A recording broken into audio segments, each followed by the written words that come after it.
예수님께서 부활하셨습니다. 예수님의 십자가의 사랑과 예수님의 부활의 능력이 여러분과 여러분 가정에 충만하시기를 축원합니다. 또 예수님의 이 십자가의 사랑과 부활의 능력이 우리 둘로스 교회를 통해서 세계 열방까지 뻗어나가기를 주의 이름으로 축원합니다. 예수님의 십자가의 사랑과 부활의 능력이 땅끝까지 모든 나라와 모든 민족에게 미쳐지기까지 우리가 혼신의 힘을 기울여 주님을 섬기는 귀한 역사 있기를 주의 이름으로 축원합니다. 아멘. 우리 성결교회는 사중복음을 믿습니다. 식당에 가면 한자로 중생, 성결, 신유, 재림 이렇게 써 있는데 그 사중복음이라고 하는 것이 우리 성결교회가 하나님을 믿고 성경을 해석하고 또 복음을 전하고 성도들을 돌보는 매우 중요한 내용이 됩니다. 그래서 오늘은 이 사중복음과 예수님의 부활이 어떻게 우리에게 나타났나 한번 보겠어요. 예수님은 우리를 중생하게 거듭나게 하시는 하나님이십니다. 예수님은 우리를 거룩하게 성결하게 하시는 하나님이십니다. 예수님은 우리를 치유하시는 하나님이시고 예수님은 다시 오실 우리의 왕이십니다. 이것이 예수님의 부활과 아주 밀접한 관계가 있어요. 오늘 이제 이 말씀을 들으면 깨닫게 될 거예요. 어떤 어린아이가 그림을 그리고 있어요. 그래서 엄마가 너 뭐 그리냐 그러니까 하나님 그려요 그래. 그러니까 엄마가 말하기를 하나님은 그릴 수가 없는데 하나님은 아무도 모르는데 그러니까 내가 그리고 나면 다 알게 돼요 그랬어요. 오늘 설교를 듣고 나면 다 알게 될 줄로 믿습니다.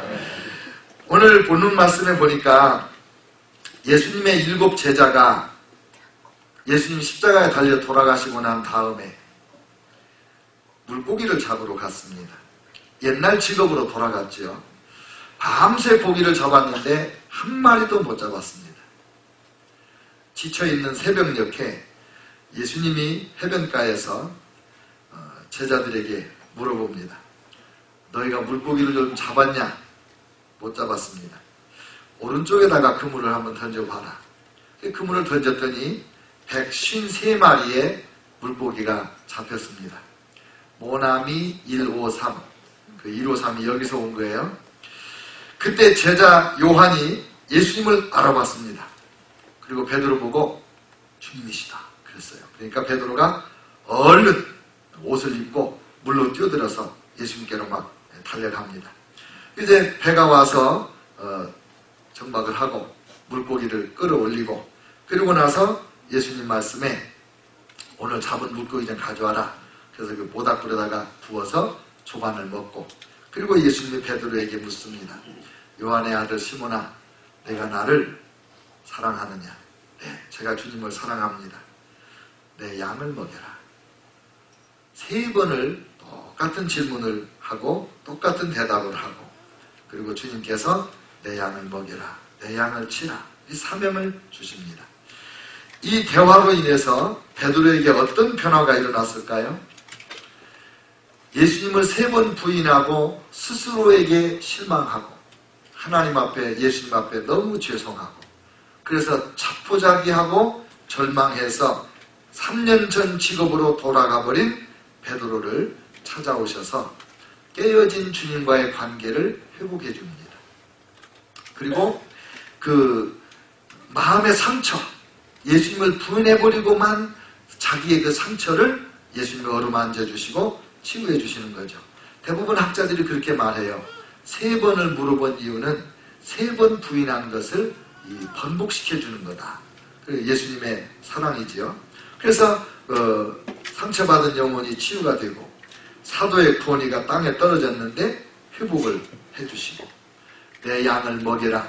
본래 그 사명 때문에 부름받았는데 사명을 잃어버리고 옛날 직업으로 돌아갔다가 그 사명이 다시 회복이 되고 부활을 하는 거죠. 부활. 죽었던 베드로가 다시 살아나는 거예요.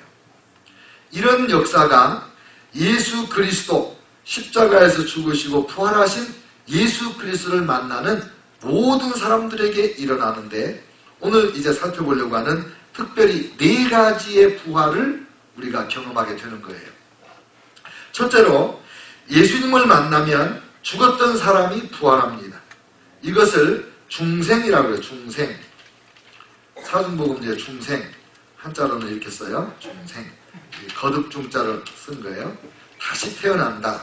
거듭 태어난다. 그런 뜻이에요. 용서를 받았다고 하는 거, 이거는 우리 그리스도인들이 용서받았다는 것은 아담의 원죄로 죽었던 사람이 다시 살아난 거예요. 의인이 되었다고 하는 것은 아담의 원죄로 죽었던 죄인들이 다시 살아난 거예요. 하나님의 자녀가 되었다는 것은 아담의 원죄로 죽었던 우리가 다시 하나님의 아들로 부활한 거예요. 왕같은 제사장이요 거룩한 나라요 하나님의 백성이다.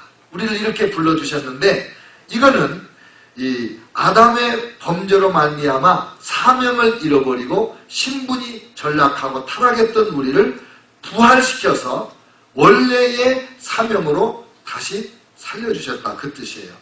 천국의 상속자가 되었다는 것은 원죄로 죽어서 에덴 동산을 잃어버렸던 우리에게 에덴보다도 더 좋은 천국이 회복된 거예요. 이 상속자로서 부활을 경험한 거죠. 그래서 에베소서 2장 1절에 뭐라고 그래요? 그는 허물과 죄로 죽었던 너희를 살리셨도다. 4절 5절에 긍휼이 풍성하신 하나님이 우리를 사랑하신 그 큰 사랑을 인하여 허물로 죽은 우리를 그리스도와 함께 살리셨다. 여러분과 제가 부활한 줄로 믿습니다. 어떻게 부활을 하느냐? 예수 그리스도를 주와 구주로 믿고 고백하는 사람들은 다 이미 부활을 한 사람이에요. 우리가 죽었었잖아요. 죄인으로 죽어 있었잖아. 근데 예수 믿고 그 죽은 생명이 다시 살아나서 이미 우리가 1차적인 부활을 경험하고 누리고 사는 거예요. 하나님이 세상을 이처럼 사랑하사 독생자를 주셨으니 이는 저를 믿는 자마다 멸망치 않고 영생을 얻게 하려 함이라. 영생을 얻었다. 이게 부활한 거예요. 영접하는 자 곧 그 이름을 믿는 자들에게는 하나님의 자녀가 되는 권세를 주셨으니 요한복음 1장 12절이죠. 영생을 얻었어요. 예수 그리스도를 믿어서 예수님을 영접해서 그의 이름을 믿어서 하나님의 자녀가 되었어요. 로마서 10장 9절 10절에 내가 만일 내 입으로 예수를 주로 시인하면 또 하나님께서 그를 죽은 자 가운데 살리신 것을 내 마음에 믿으면 내가 구원을 얻으리니 사람이 마음으로 믿어 의에 이르고 입으로 시인하여 구원에 이르느니라. 여러분, 제가 묻습니다. 예수님께서 여러분을 위하여 죽으시고 부활하신 것을 믿습니까? 지금 아멘 하신 분들은 다 부활한 사람들이에요. 영생을 얻어서 중생을 한 사람들이에요. 아직 아멘을 못했다, 잘 모르겠다, 그러면 오늘 내가 믿기로 결심을 해야 됩니다.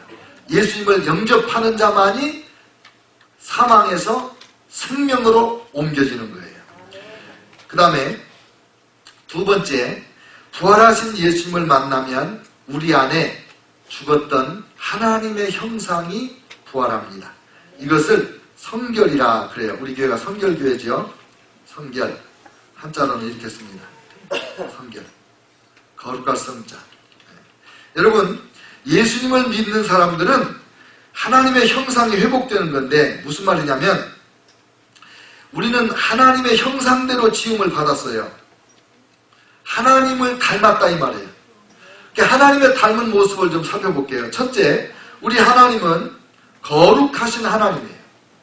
그래서 사람을 만들 때 몸과 마음과 영혼이 조금도 죄가 없는 거룩한 존재로 지으셨어요.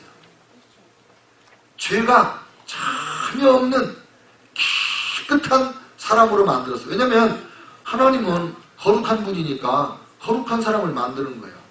흑인이 아기를 낳으면 무슨 색깔? 검정 색깔.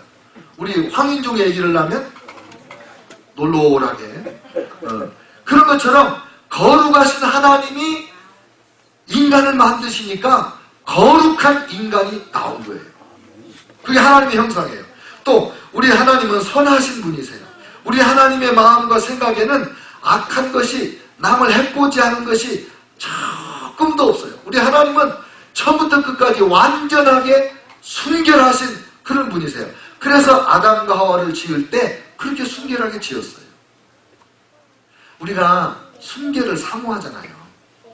깨끗한 걸 좋아하잖아요. 왜? 하나님 닮아서 그런 거예요. 하나님 우리를 그렇게 지으셨다고. 악이 전혀 없었어요. 그 다음에 하나님은 왕이시잖아요. 왕 중에 왕이시잖아. 그래서 우리를 지으실 때 우리를 쫄병으로 지은 게 아니라 왕으로 지었어요.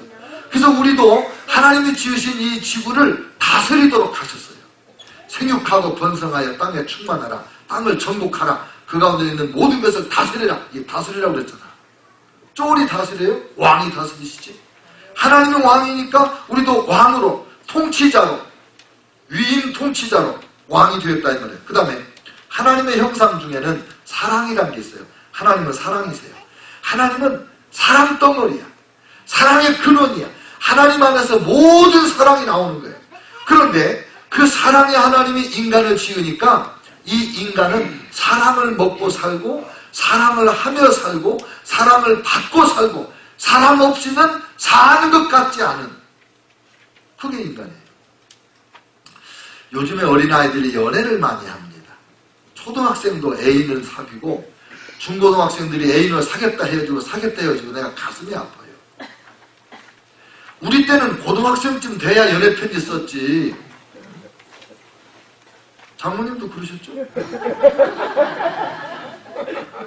근데 요즘 아들은 왜 이렇게 어려서부터 그 연애를 많이 하냐? 내가 그걸 알았어요. 요즘 엄마 아빠가 너무 바빠가지고 아이들 사랑을 안 해. 마음뿐이야, 말뿐이야, 돈뿐이야. 진짜 사랑을 안 해줘. 그러면 아이들이 나만을 집중하고 사랑하는 그 사랑에 배고파서 자꾸 연애질을 하는 거야. 연애질을. 이건 진짜 질이에요.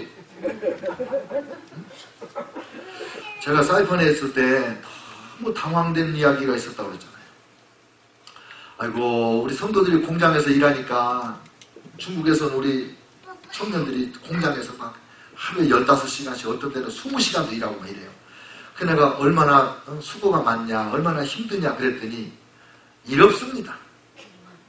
목사질이 바쁘지요.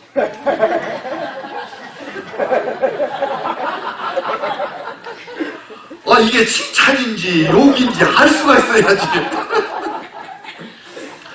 아버님은 뭐 하세요? 의사질합니다. 이게 그게 그 소리구나. 욕이 아니구나. 그걸 알았어요. 근데 이 연애질을 하는 이유가 뭐냐? 애정결핍이라 이 말이에요. 애정결핍이라. 사랑 많이 해줘야 돼. 하나님은 사랑이기 때문에 하나님이 만든 모든 것이 사랑으로 살아요. 여러분 이 세상 만물이 이 꽃도요 사랑해주면 더 예쁩니다. 동물도 사랑해주면 더 건강하고 새끼도 잘 낳고 병도 안 걸립니다. 왜? 하나님의 형상이 사랑이기 때문에. 또 하나님은 원래 평화의 하나님이십니다. 하나님이 개입하시면 모든 것이 평화로워지고 질서가 회복이 됩니다. 그래서 우리 인간을 하나님이 지으실 때 평화로운 존재로 지었어요. 사람이 다투고 싸우는 것은 타락해서 그런 거예요. 그리고 하나님은 얼마나 신미적인지 몰라요. 신미적이다. 무슨 말이냐면 미를 추구해요. 아름다운 것을 좋아하고 아름다운 것을 추구하고 아름답도록 하시고 이러는 분이 하나님이세요. 그 보시기에 좋았더라 보시기에 좋았더라 보시기에 심히 좋았더라. 이게 하나님이 아름다움을 얼마나 추구하는지 몰라요. 인간들이요 요즘에 도시를 만들 때도 얼마나 아름답게 만드는지 아세요? 지금은 공중에서 도시 사진을 찍으면 완전히 새로운 작품이에요. 얼마나 아름답게 하는지 몰라요. 하나님 닮아서 그래요. 하나님 닮아서. 그 다음에 하나님은 신실하신 분이십니다. 그래서 원래 신실하고 성실하고 충성된 존재로 인간을 만들었습니다. 하나님은 빛이시지요. 어둠이 전혀 없으시지요. 그래서 인간이 빛을 좋아하게 만들었어요. 빛을 받으면 살아요. 빛이 없는 어둠에 살면 병이 들어요. 그런데 이런 하나님의 형상이 죄로 말미암아 사라지고 왜곡되고 그래서 거룩이 사라지고 죄가 들어와서 죄인이 됐죠. 선함이 사라지고 악이 들어와서 악인이 됐죠. 왕이 변하여서 비굴하고 비열하고 비참한 노예가 됐죠. 그래서 인간이 노예가 되는 일이 얼마나 수월해졌는지 몰라. 중독이라는 게 뭡니까? 노예가 됐다는 거예요. 돈의 노예, 사랑의 노예, 마약과 도박과 섹스와 온갖 것에 노예가 쉽게 되는 거예요. 왕은 그런 걸 부리는 거지 거기에 매여가지고 목숨 걸고 없으면 못 살고 이런 거 아닙니다. 원래 타락해서 그런 거예요. 죽어서 그런 거예요. 사람의 존재입니다. 그런데 인간 사회 속에 얼마나 이기심이 들어오고 미워하고 조롱하고 따돌리고 이용해먹고 이게 다 타락해서 그런 거예요. 죽은 거예요. 평화로운 인간이 다투고 싸우고 분열하고 서로 죽이고 요즘에 교육한답시고 경쟁을 얼마나 시키는지 그냥 밟고 올라가는 것을 교육이랍시고 지금 하고 있는 게 이 우리나라 미국이나 한국이나 전 세계 교육이 그거 아닙니까? 교육이 잘못됐어요. 좋은 학교를 보낼수록 경쟁이 심합니다. 좋은 학교 보내지 마세요. 대학생 중에 제일 자산 많이 하는 학교가 하버드입니다. 왜? 너무 경쟁이, 그러니까 교육이 틀렸다는 거지. 근데 온 세상이 그러면 벌써 벌벌 기잖아. 그냥 서로 섬기며 사는 교육이 필요한데 교회에서도 막 그렇게까지 경쟁을 가르치면 큰일 나죠. 교회에서도. 그러니까 이 평화가 사라진 인간, 심미적인 아름다운 성품이 사라져가지고 모든 사람의 손이 닿으면 파괴가 됩니다. 한자가 참 신기하잖아요. 거짓 위자가 있어요. 거짓 위자. 허위 그럴 때 위자. 그게 사람인변에 할 위자를 씁니다. 사람이 뭔가 했다 하면 다 거짓이 된다는 거예요. 철학적이잖아요. 신학적이고. 신실한 인간이 게으르고 믿을만하지 못한 사람이 되고 불성실한 사람이 되고 빛이 변하여 어둠을 더 좋아하는 존재로 타락했습니다. 희망 없죠. 이런 인간에게 무슨 희망이 있습니까? 근데 부활하신 예수님을 만나니까 사랑이, 하나님의 형상인 사랑이 회복이 돼요. 사랑할 수 없는 사람을 사랑하고 사랑하다가 포기했던 사람을 다시 사랑해서 깨어졌던 가정이 회복되는 일이 얼마나 많은지 모릅니다. 부활하신 예수님을 만나니까 이 선함이 다시 일어나요. 악을 미워하게 돼요. 그리고 부활하신 예수님을 만나니까 왕의 성품이 살아나서 가정을 버리고 자식을 버렸던 무책임한 엄마 아빠들이 다시 돌아와서 책임을 지는 거예요. 다시 왕으로서의 본의를 가지고 당당하게 인생을 살아가는 거예요. 예수님 만나서 부활하는 거예요.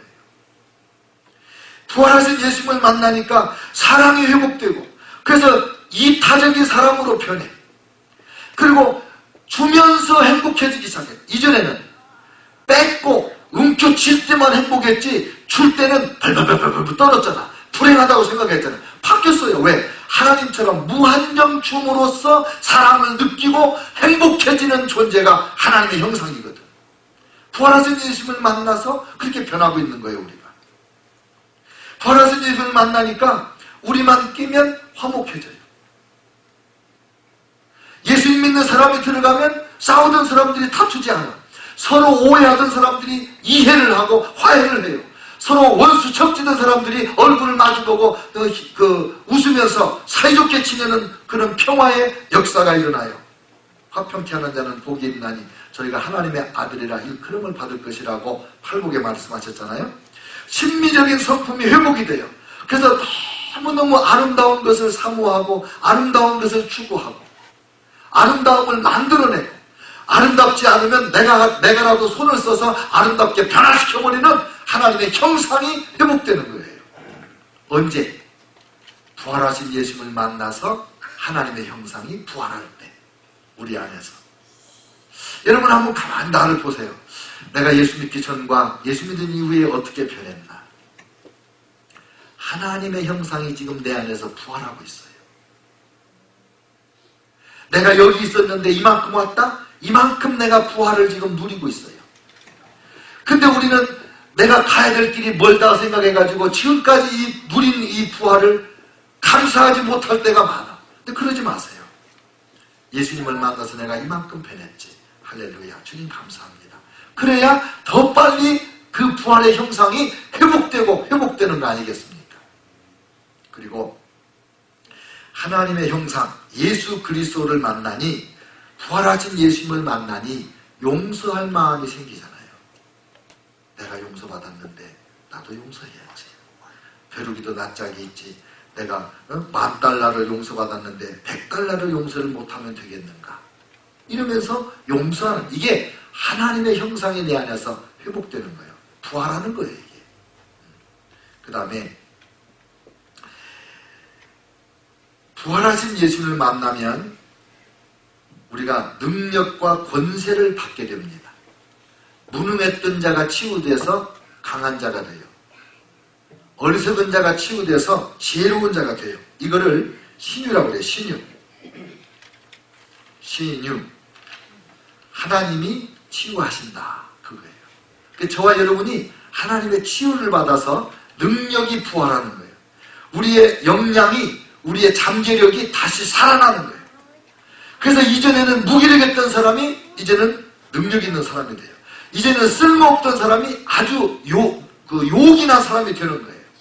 이전에는 배척을 당하던 사람이 이제는 요청을 받는 사람이 되는 거예요. 이전에는 이렇게 회피 대상이었는데 지금은 서로 찾아오는 거예요. 왜? 우리가 하나님의 능력을 받았기 때문에, 유능한 사람으로 변했기 때문에. 여러분, 성령이 임하시면 권능을 받는다고 그랬잖아요. 그 권능이 지금 원래 아담과 하와에게는 있었던 하나님과의 그 교제 가운데 누리던 능력이에요. 근데 죄지어서 그게 다 죽어버렸는데 예수님, 부활하신 예수님을 만나니까 그 능력이 다시 부활하는 거예요. 그래서 하나님의 능력이 나를 통해서 흐르기 시작하는 거예요. 하나님의 사랑도 나를 통해서 흐르고, 하나님의 지혜도 나를 통해서 흐르고, 하나님께서 모든 사람들에게 힘을 주시고 능력을 주셔서 더러운 거, 추한 거, 악한 거, 음란한 거, 방탕한 거, 이기적인 거, 남 흉보고, 남이 사촌이 돈 산다고 그러면은 기뻐 춤추는 그 본성은 어디 가고, 배 아팠잖아요. 근데 그런 게 다 끊어져 버려요. 막 기뻐해, 즐거워해. 여러분, 예수님을 믿으면, 부활하신 예수님을 만나면 능력이 나타나가지고 죄를 이기게 돼요, 죄를. 모든 중독도 끊어버리게 돼요. 그래서 예수 믿고 담배 끊는 사람, 예수 믿고 술 끊는 사람, 예수 믿고 마약 끊는 사람, 예수 믿고 도박 끊는 사람, 예수 믿고 더 이상 바람 피지 않는 사람, 예수 믿고 더 이상 싸우지 않는 사람, 예수 믿고 더 이상 사기치거나 거짓말하지 않는 사람, 예수님 믿고 기꺼이 나눠주는 사람 얼마나 많아요. 얼마나 많아. 우리가 다 그 증인들 아니에요? 우리가 다 그 부활의 증인들 아닙니까? 할렐루야. 여러분, 예수님이, 부활하신 예수님이 우리를 만나니까, 우리가 그분을 모시니까 그 부활의 능력, 죽은 자를 사시는 능력이 나타나서 우리를 능한 자를 만들어요. 강한 자를 만들어요. 하나님을 나타내는 자를 만들어요. 그래서 제가 작년 1년 동안에 진짜 고민하고 새벽 시간에도 얇은 얘기하고 그게 그거 아닙니까? 주일날도 설교하고. 하나님이 어디 계시냐? 그렇게 묻는 자들에게 날 봐라. 내가 하나님의 살아계시는 증거 아니냐? 그거 아니에요. 내 삶을 봐라. 너 내가 예수 믿기 전에 어떤 사람이었고 예수 믿고 어떻게 됐는데 네가 다 알지 않냐? 그게 하나님이시다. 하나님의 살아계신 증거가 바로 나다. 할렐루야. 이게 우리가 누리는 부활 아니고 무엇입니까? 그리고 부활한 예수님을 만나면 각가지 성령의 은사가 나타나요. 그래가지고 초자연적인 방언도 하고 예언도 하고 병도 고치고 귀신도 쫓고 죽은 자도 살리고 안진뱅이도 일으키고 이런 능력이 나타나서 하나님이 주신 원대한 사명을 감당할 수 있는 유능한 인물이 되거든요. 그리고 하나님이 우리를 능력 있게 만들 때 하나님의 형상을 회복한다고 그랬잖아요. 하나님의 형상을 회복하니까 성령의 열매, 사랑과 희락과 화평과 이 자비와 양선과 온유와 충성과 인내와 절제, 이 성령의 열매가 우리의 성품이 돼요. 우리의 성품이. 예수님의 성품이 내 안에서 부활해 나오는 거예요. 원래 하나님이 우리를 그렇게 만드셨거든요. 여러분, 우리가 볼 때 우리는 별거 아닌 것 같아요. 그래서 어떤 사람이 벌레 신학이라고 이름을 붙였어요. 이 벌레만 또 못한 내가, 뭐 이런 노래도 있잖아요. 그걸 벌레 신학이라고 그래요. 근데 우리는 벌레만 또 못하게 지은 적이 그런 때가 없어요. 하나님은 우리를 너무 소중하게, 너무 위대하게, 우리가 상상할 수 없는 존귀한 존재로 만드신 거예요. 우리가 알 수 없는 엄청난 기능이, 그 잠재력이 우리 안에 있어요. 우리가 들고 다니는 스마트폰, 우리가 10분의 1이나 기능을 써요. 그 개발비까지 다 주고 비싸게 사가지고 겨우 전화나 하고 카톡이나 하고 그저 시계나 좀 쓰고 그리고 저 메모지나 쓰고 이 정도 하지. 여러분의 전화기는요, 여러분이 사용하는 능력의 100배, 1000배, 10,000배의 잠재력이 있어요. 하물며 하나님이 만드신 우리가 모르는 잠재력이 얼마나 크냐, 이거 얼마나 커. 근데 그게 부활하신 예수님을 만나면 살아나요. 부활하신 예수님을 만나서 그 예수님의 손에 꼭 붙들려 쓰임받는 사람이 되면 상상할 수 없는 기적적인 인생을 살아가게 돼요. 우리 안에 그게 다 있어요. 죽었었지. 그 다음에 네 번째, 부활하신 예수님을 만나면 우리의 희망이 부활해요. 희망. 왜 희망의 반대말이 절망이잖아요. 이 절망을 왜 하냐? 십자가에 죽으신 예수님을 거기까지만 믿으면 절망해요. 부활하신 예수님은 그 사망 권세를 이기셨잖아요. 그래서 이 부활하신 예수님을 만날 때 나도 부활하고 장차 육신 장막을 벗을 때 지옥에 떨어진다는 것을 인간 영혼이 알아요. 그래서 죽음을 다 두려워하는 거예요. 세상의 죽음을 자살하면서도 죽음을 두려워하는 거거든. 왜? 죽음은 지옥 가는 걸 알아, 이 영이. 그런데 예수님을 믿고 나서 에덴 동산보다 더 좋은 천국 간다는 확신을 갖게 되니까 죽음이 두렵지 않아요. 저는 정말 죽음이 두렵지 않아요. 오늘 죽어도 나는 후회 없어요. 근데 하나님 앞에 한 가지 기도하는 게 있어요. 하나님, 안 아프고 쉽게 죽게 해주세요. 오래 아파가지고 막 고생하고 이러면 저는 이 통증을 참는데 좀 무능하거든요. 그냥 내 오로지 한 가지 소원은 이제 뭐 내일 모레 60인데 뭐 살 만큼 살았잖아요. 그러니까 주님, 내가 죽는 건 좋은데 안 아프고만 죽게 해주세요. 나는 아프고 죽는 것만 두렵지 죽는 건 두렵지 않아. 왜? 천국인데. 더 좋은 천국에 가는데. 여러분도 그렇게 믿습니까? 이것이 부활한 예수님을 만난 자들 안에 일어난 희망의 부활이에요. 그래서 그거를 예수님 다시 오신다. 재림이에요. 재림. 2000년 전에 한 번 오시고 다시 오신다. 다시 제자잖아요. 다시 제자. 그러니까 이 부활하신 예수님을 못 만난 사람은 아직도 사탄의 종로로 타면서 어두움 가운데, 온갖 죄 가운데 자기들이 넘어지고 그 손을 짚어서 똥을 만지면서도 뭘 만졌는지도 모르는 그런 비참한 인생을 사는 거고, 예수님을 만난 우리는 예수님과 함께 거듭나서 중생에서 생명의 부활로, 성결해서 성품의 하나님의 형상의 부활로, 신유해서 하나님의 능력의 부활, 지혜의 부활, 사명의 부활, 그리고 재림하시는 예수님으로 인하여 우리의 미래에 대한 희망의 부활. 장차 죽었다가 예수님 재림할 때 부활하는 그것만이 우리가 누릴 부활이 아니라 예수님을 만났을 때 우리는 이미 이 네 가지 부활, 중생, 성결, 신유, 재림을 통해서 이 부활 가운데 살고 있는 거예요. 그 예수님이 부활했다는 증거가 뭐냐? 내가 여기 있잖아요. 여러분이 다 부활의 증인들이잖아요.